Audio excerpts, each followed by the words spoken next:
জানুয়ারির মাঝামাঝি সময় শীতের কামড়টা যখন একটু একটু করে কমে আসছে, তখন একবার পশ্চিমবঙ্গ, গুজরাট বা ধরুন পুরান ঢাকার আকাশটার কথা ভাবুন তো। হাজার হাজার রঙিন ঘুড়িতে আকাশটা প্রায় ঢেকে গেছে, আর ছাদ থেকে ভেসে আসছে হাসি হুল্লোড়ের শব্দ, আর বাতাসের মধ্যে দিয়ে একটাই আওয়াজ, ভো কাট্টা। ঠিক, একদম উৎসবের মেজাজ। আজ আমরা এই উৎসবেরই গভীরে ডুব দেব।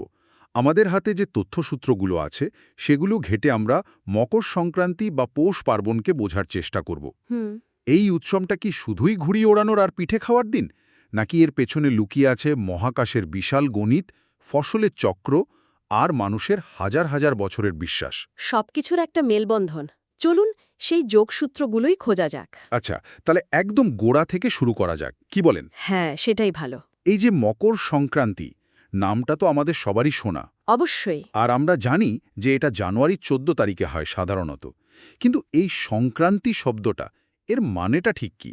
এর সাথে আবার মকর রাশির সম্পর্কটাই বা কি? খুব ভালো একটা প্রশ্ন। দেখুন, সংক্রান্তি শব্দটা এসেছে সংস্কৃত থেকে, সংক্রমণ। সংক্রমণ। হ্যাঁ, যার মানে হলো এক জায়গা থেকে আরেক জায়গায় যাওয়া, বা ধরুন প্রবেশ করা। আচ্ছা, একটা ট্রানজিশন ও মুভমেন্ট। একদম। আর জ্যোতির্বিজ্ঞান বলছে ঠিক এই দিনটিতেই সূর্য তার রাশি পরিবর্তন করে, ধনু রাশি থেকে মকর রাশিতে প্রবেশ করে। ও, এই জন্যই মকর সংক্রান্তি। ঠিক তাই। এটা কিন্তু মহাকাশে ঘটা একটা বিরাট ঘটনা, আর এই পরিবর্তনটাকেই আমরা মকর সংক্রান্তি হিসেবে পালন করি। আচ্ছা, তার মানে এটা পুরোপুরি একটা সোলার উৎসব।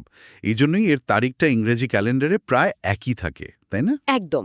কিন্তু এর আরেকটা নামও খুব প্রচলিত, উত্তরায়ণ। হ্যাঁ, উত্তরায়ণ। এতদিন ধরে সূর্য দক্ষিণ গোলার্ধের দিকে যাত্রা করছিল, যার ফলে আমাদের এখানে দিনগুলো ছোট আর রাতগুলো বড় হচ্ছিল। ঠিক। সংক্রান্তির দিন থেকে সূর্যটার পথ পাল্টে উত্তরের দিকে যাত্রা শুরু করে। একেই বলে উত্তরায়ণ। অর্থাৎ সূর্যের উত্তরমুখী যাত্রা। ঠিক। এর মানে হল এই দিন থেকে আনুষ্ঠানিকভাবে দিনের আলো একটু একটু করে বাড়তে শুরু করে, আর শীতের প্রকোপও কমতে থাকে। আমাদের পূর্বপুরুষরা কিন্তু কোনো টেলিস্কোপ ছাড়াই প্রকৃতির এই বিরাট পরিবর্তনটা বুঝতে পারতেন। আর সেটাকেই উৎসবের আকারে পালন করতেন। বাহ! তার মানে আকাশের গ্রহ নক্ষত্রের অবস্থানের সাথে আমাদের দৈনন্দিন জীবনের একটা সরাসরি যোগসূত্র তৈরি হচ্ছে। একদম। কিন্তু আকাশের সূর্যের সাথে মাটির ফসলের সম্পর্কটা ঠিক কোথায়? প্রায় সবখানেই তো এটাকে একটা ফসল কাটার উৎসব হিসাবেই দেখা হয়। ঠিক এখানেই উৎসবটির আত্মা লুকিয়ে আছে। এই সময়টাতে বিশেষ করে ভারতে রবি শস্য বা শীতকালীন ফসল পেকে ওঠে। ও আচ্ছা। কৃষকদের সারা বছরের কঠোর পরিশ্রম তখন সফল হওয়ার মুখে। তাই সূর্যের এই রাশি পরিবর্তন একদিকে যেমন একটা মহাজাগতিক ঘটনা, একদম। তেমনি অন্যদিকে এটা কৃষকদের জন্য এক বিরাট আনন্দের উপলক্ষ। একদম। এটা আসলে প্রকৃতিকে ধন্যবাদ জানানোর উৎসব। অর্থাৎ এই উৎসবটা প্রকৃতির চক্রের সাথে মানুষের শ্রমের এক নিখুঁত সমন্বয়। যখন প্রকৃতি নতুন ঋতুতে প্রবেশ করছে, ঠিক তখনই মানুষ তার পরিশ্রমের ফল ঘরে তুলছে। ঠিক তাই। এটা শুধু একটা উৎসব নয়, বরং প্রকৃতি আর মানুষের মধ্যে একটা অলিখিত চুক্তি উদযাপনের মুহূর্ত। ব্যাপারটা বেশ গভীর। একটা মহাজাগতিক ঘটনা যা মিশে যাচ্ছে একেবারে মাটির কাছাকাছি থাকা মানুষের জীবনের সাথে। আর এই কারণেই হয়তো সারা উপমহাদেশে এর এত ভিন্ন ভিন্ন রূপ, তাই না? অবশ্যই। আমাদের হাতে থাকা একটা লেখায় দেখছিলাম এই উৎসবের নামের তালিকাটাই বিশাল। তামিলনাড়ুতে পোঙ্গল, আসামে মাঘ বিহু, গুজরাটে উত্তরায়ণ। হ্যাঁ, আর এই বৈচিত্র্যটাই সবচেয়ে আকর্ষণীয়। একটাই জ্যোতির্বিজ্ঞানিক ঘটনাকে কেন্দ্র করে কত রকম সংস্কৃতি তৈরি হয়েছে। যেমন ধরুন তামিলনাড়ুর পোঙ্গল। পোঙ্গল, হ্যাঁ। এটা 4 দিন ধরে চলে। প্রথম দিন পুরনো জিনিসপত্র ফেলে দিয়ে বাড়িঘর পরিষ্কার করা হয়, যা একটা নতুন সূচনার প্রতীক। আচ্ছা। দ্বিতীয় দিন নতুন চাল, দুধ আর গুড় দিয়ে বাড়ির উনুনে একটা বিশেষ পায়েস রান্না করা হয়, যার নাম পোঙ্গল। ও, খাবারের নামেই উৎসবের নাম। হ্যাঁ, আর ওই পায়েসটা যখন ফুটে উথলে ওঠে, তখন সবাই পোঙ্গালো পোঙ্গাল বলে চিৎকার করে ওঠে। এটা সমৃদ্ধির প্রতীক। বাহ, দারুণ তো। মানে পুরো উৎসবটাই খুব নিয়ম মেনে নির্দিষ্ট আচার অনুষ্ঠানের মধ্যে দিয়ে পালন করা হয়। আসামের মাঘ বিহুও কি একই রকম? না, ওটার ধরন আবার বেশ আলাদা। মাঘ বিহুকে ভোগালী বিহুও বলা হয়। ভোগালী। হ্যাঁ, কারণ এখানে মূল ফোকাসটা হলো ভোগ বা খাওয়া দাওয়ার আনন্দ। উৎসবের আগের রাতে, যেটাকে উরুকা বলা হয়, গ্রামের সবাই মিলে খোলা মাঠে খড় দিয়ে ভেলাঘর নামে অস্থায়ী ঘর তৈরি করে। ভেলাঘর। হ্যাঁ, সেখানে একসঙ্গে খাওয়া দাওয়া, নাচ গান হয়। পরদিন সকালে ওই ভেলাঘর আর মেঝি নামের উঁচু খড়ের স্তূপে আগুন জ্বালিয়ে অগ্নি দেবতাকে ধন্যবাদ জানানো হয়। তার মানে এখানে ঈশ্বরের আরাধনার চেয়েও সামাজিক মিলনটাই বড়। একদম, একসঙ্গে আনন্দ করা। তার মানে তামিলনাড়ুর পোঙ্গাল যেখানে পরিবার কেন্দ্রিক এবং অনেকটা রিচুয়ালিস্টিক, আসামের বিহু সেখানে পুরোপুরি সামাজিক আর উৎসব মুখর। ভাবা যায় দুটো উৎসবের কারণটা কিন্তু একই। সূর্যের উত্তরায়ণ আর নতুন ফসল। এই যে সারা ভারতে উৎসবের এত রূপ, তার মধ্যে একটা জিনিস কিন্তু অনেক জায়গাতেই এক, সেটা হলো আকাশজোড়া ঘুড়ির মেলা। এই ঘুড়ি ওড়ানোর প্রথাটা ঠিক কিভাবে শুরু হলো? এটা কি শুধুই বিনোদন? শুরুতে হয়তো এটা নিছক বিনোদন ছিল না, একটা বেশ মজার ব্যাখ্যা খুঁজে পেলাম। তাই নাকি? আগেকার দিনে মানুষ মনে করত শীতকালে শরীর অলস হয়ে যায় এবং নানা রকম ইনফেকশন বা সর্দি কাশির প্রকোপ বাড়ে। তা তো বাড়েই। ঘুড়ি ওড়ানোর ছলে মানুষ ঘণ্টার পর ঘণ্টা বাড়ির ছাদে বা খোলা মাঠে সকালের নরম রোদ গায়ে মাখত। এতে তাদের শরীরে ভিটামিন ডি তৈরি হতো। যেটা রোগ প্রতিরোধ ক্ষমতা বাড়াতে সাহায্য করত। দারুণ তো! তার মানে স্বাস্থ্যের কথা ভেবেই একটা প্রথা শুরু হয়েছিল, যা পরে উৎসবে পরিণত হয়েছে। শুধু তাই নয়, এর একটা আধ্যাত্মিক দিকও আছে। আচ্ছা। আকাশের দিকে তাকিয়ে থাকা, সুতো দিয়ে ঘুড়িকে নিয়ন্ত্রণ করা, এই পুরো ব্যাপারটাকে ঈশ্বরের সাথে নিজের সংযোগ স্থাপনের একটা প্রতীক হিসেবেও দেখা হতো। ঘুড়িটা হলো আত্মা আর সুতোটা হলো সেই সংযোগ। মানে একটা সাধারণ কাজ ধীরে ধীরে এমন এক আচারে পরিণত হলো, যা আজ সংক্রান্তি পরিচয়ের সাথে ওতপ্রোতভাবে জড়িয়ে গেছে। একদম। আর গুজরাট বা রাজস্থানের মতো জায়গায় এটা তো একটা রীতিমতো যুদ্ধের চেহারা নেয়। হ্যাঁ, আমাদের হাতে থাকা একটা প্রবন্ধে খুব সুন্দর বর্ণনা দেওয়া আছে। হ্যাঁ, ওখানকার উৎসবটা দেখার মতো। সেখানে সংক্রান্তির দিন বাড়ির ছাদগুলো হয়ে ওঠে এক একটা বন্ধুত্বপূর্ণ যুদ্ধের ময়দান।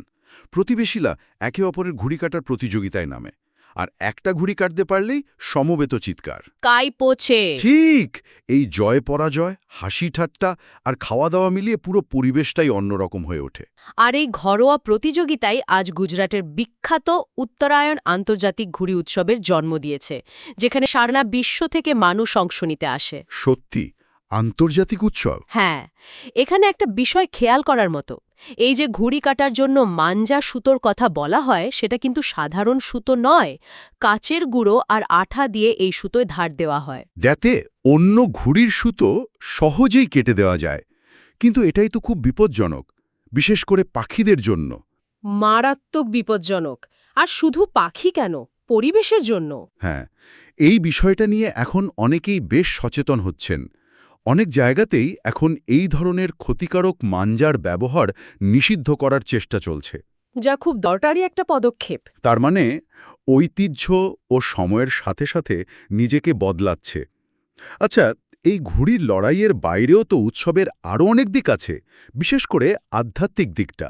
অবশ্যই, ঘুড়ির উৎসব তো মূলত পশ্চিম ভারতের দিকে বেশি দেখা যায়। আমরা যদি পূর্ব ভারতের দিকে তাকাই, যেমন পশ্চিমবঙ্গে, তখন উৎসবের রূপটা পুরোপুরি বদলে যায়। পৌষ পার্বণ।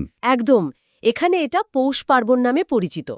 নতুন চালের গুঁড়ো, নারকেল আর খেজুরের গুড় দিয়ে ঘরে ঘরে তৈরি হয় নানা রকমের পিঠেপুলি।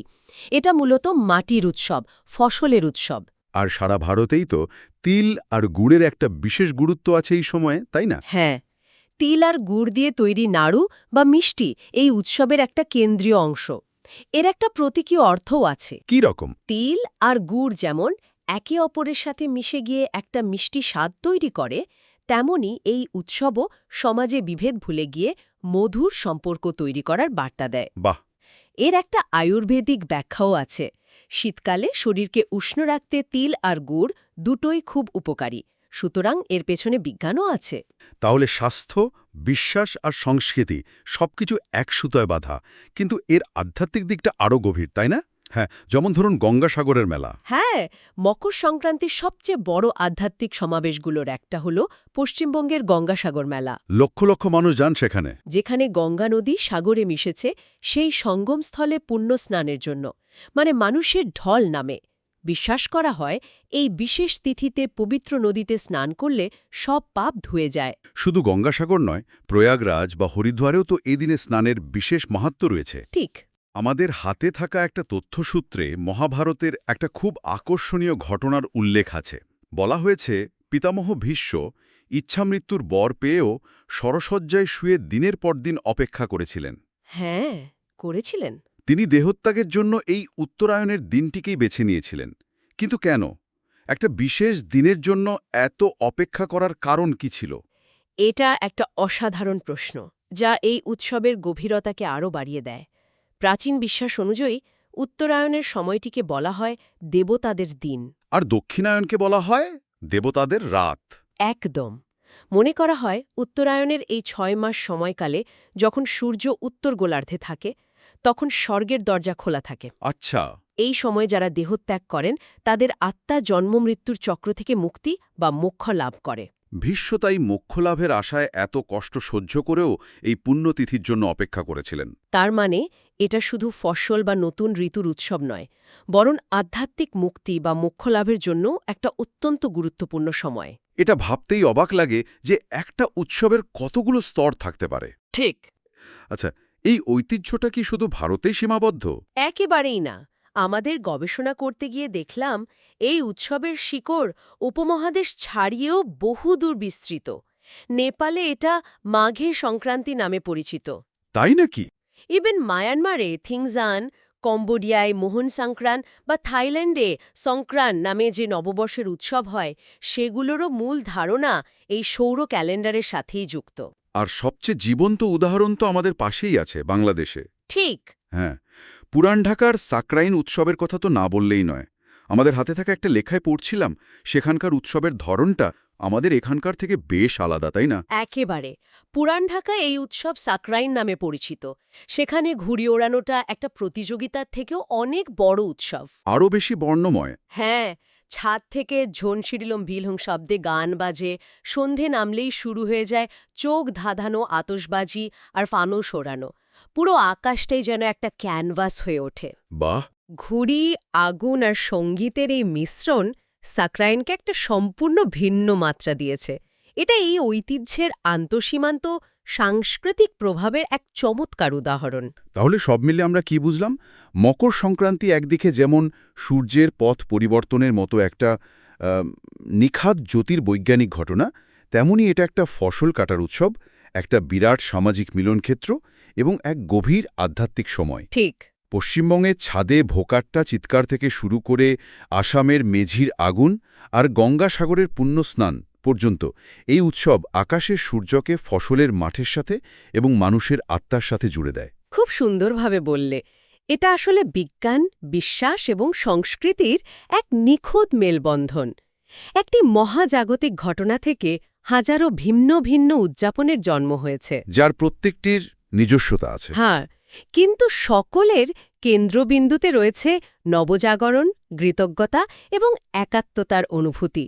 এটা আমাদের মনে করিয়ে দেয় যে আমরা যতই আধুনিক হই না কেন, আমাদের জীবনের ছন্দটাও আজও কোথাও না কোথাও প্রকৃতির ওই অনন্ত চক্রের সাথেই বাঁধা। আলোচনা শেষ করার আগে একটা অদ্ভুত সংযোগের কথা বলি, যা আমাদের তথ্যসূত্রগুলোতে উঠে এসেছে। আচ্ছা। সেখানে বলা হয়েছে, পৌরাণিক বিশ্বাস অনুযায়ী মকর সংক্রান্তি বিষ্ণুর শেষ অবতার কল্কির জন্ম ও আগমনের সাথেও সম্পর্কিত। এটা তো খুব ইন্টারেস্টিং। হ্যাঁ, আমরা দেখলাম এই উৎসব সূর্যের গতিপথ এবং ঋতুর পরিবর্তনকে কেন্দ্র করে পালিত হয়।